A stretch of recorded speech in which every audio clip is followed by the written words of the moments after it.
My younger sister's dark truth. A few months ago, my younger sister Ananya reached out to me for help. She was completely homeless with nowhere to go, and I felt it was my duty as family to support her. My husband Vivek and I opened our home to her. At first, everything seemed fine.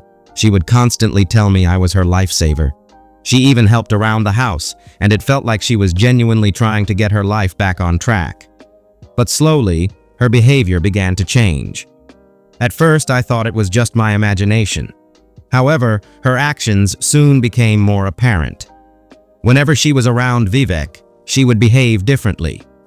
She started wearing revealing clothes in the house. If she spoke to me, she acted normal.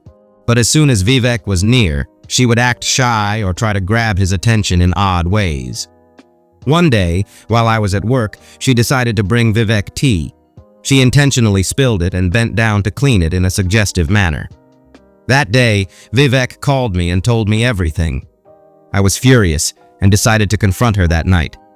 When I spoke to Ananya, she cried and insisted that I was misunderstanding her. She said, "Didi, I'm your sister. How could I ever do something like that? I would never want to cause problems between you and Vivek." Her words made me think that maybe I was overreacting. I told her to be mindful of her behavior and to not disturb the peace of the house. But it didn't end there. A few days later, she began walking around the house in shorts and tight t-shirts, especially when Vivek was home. One day, she started a yoga routine in the living room. She placed her mat in front of the TV where Vivek was watching and deliberately performed provocative poses like downward dog in his direct line of sight. Vivek told me multiple times that he felt uncomfortable with her behavior. Even then, I didn't take any strict action. I thought perhaps it was unintentional. But then, she did something that left no room for doubt. One night, as I was getting ready for bed, I saw her in the kitchen. She was wearing only a towel and was talking to Vivek. When I walked in, she quickly said, "Oh, Didi, I was just here to grab some water." I scolded her and told her she couldn't roam around the house like that. She apologized and claimed it was a mistake, but her behavior only escalated. One day, she dropped her towel in front of Vivek, claiming it was an accident. Then she joked, "Well, you've seen me now, so it's only fair if you return the favor." Hearing this made my blood boil. I rushed home and told her to leave immediately. Once again, she resorted to her usual tactics, crying, apologizing, and playing the victim. She begged me to let her stay, saying, "Didi, where will I go? I have no one else." For a moment, I hesitated. After all, she was my sister. But I couldn't ignore the damage she was doing to my mental health and my relationship with Vivek. I told her she had until the next day to leave. She cried and begged for another chance, but this time, I didn't budge. The next day, she packed her things and left. As she walked out, I felt a wave of relief wash over me.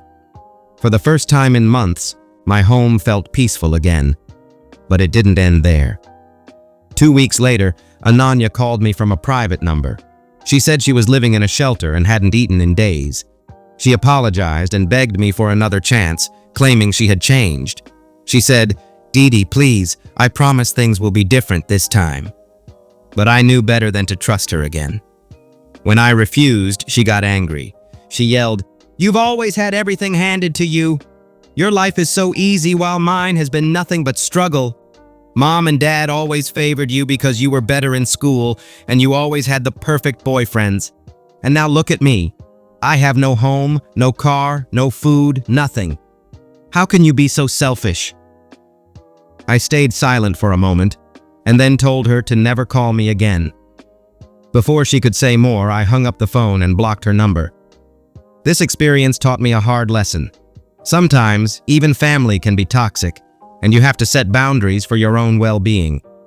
Now Vivek and I are happy in our home, and I know I made the right decision by letting her go.